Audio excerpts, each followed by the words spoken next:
Hi, I'm Edgar Cabral with the Legislative Analyst Office, and I'm here to provide you with some information on our forecast of Proposition 98 funding. Proposition 98 funding includes funding for K-12 education and California community colleges, which we commonly refer to as K-14 education.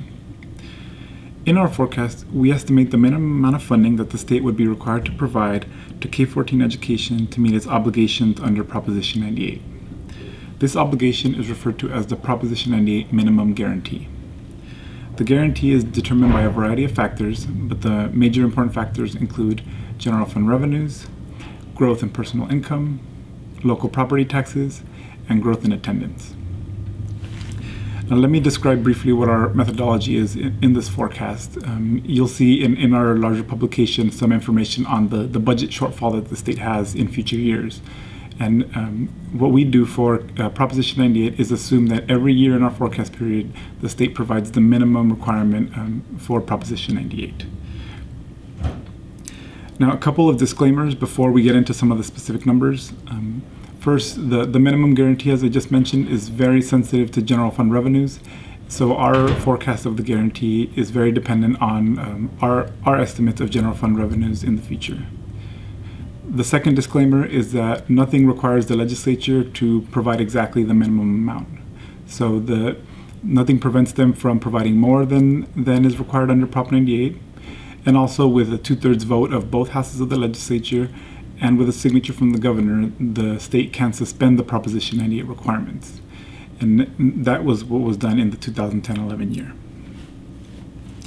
Now, let's get into some of the numbers, and you'll see a figure come up on your screen to show you our forecast of Proposition 98 funding through our forecast period.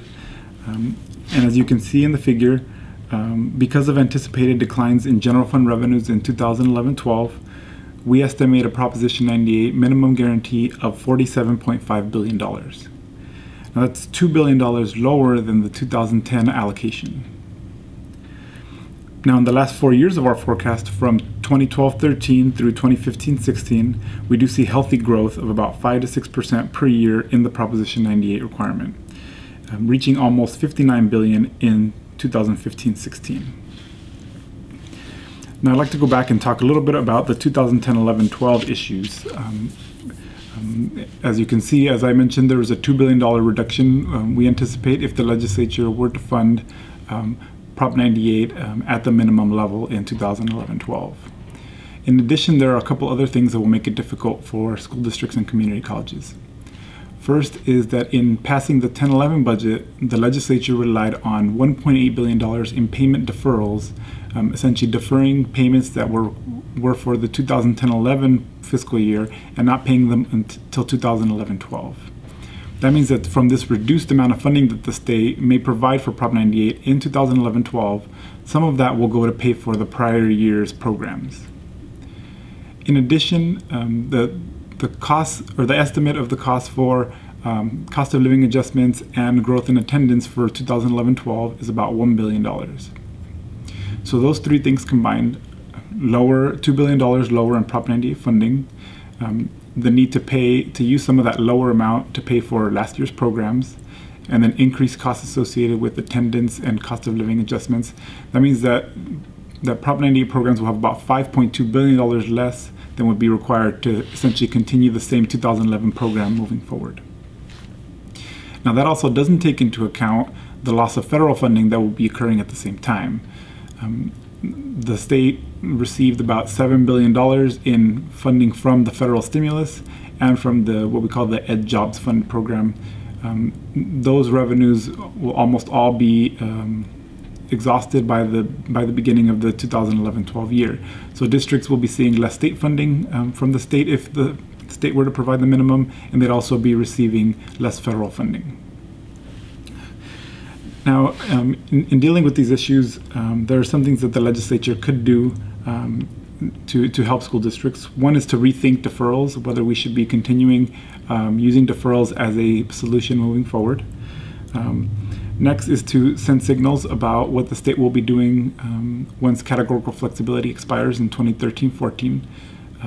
Any early signals will help school districts plan ahead, and from what we've learned in surveys is that school districts have benefited greatly and have been able to stay solvent, essentially because of some of the flexibility that has been provided. Finally, the legislature could look for some targeted reductions in some programs that maybe are lower priorities, and would be the first place to make reductions if they were necessary. There are some additional technical issues that we wanted to talk about related to what we call the Proposition 98 maintenance factor.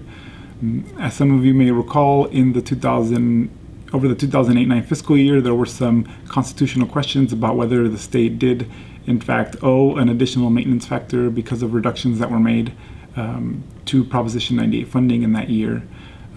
They were solved on a one-time basis in 2009-10.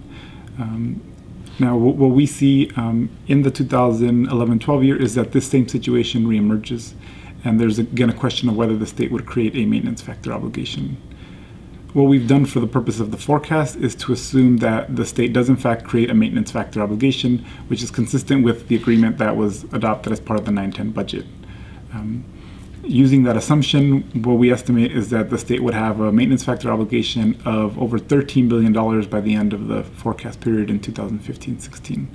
And that's actually an increase of about $4 billion from what we anticipate the maintenance factor obligation will be at the end of the 2010-11 fiscal year.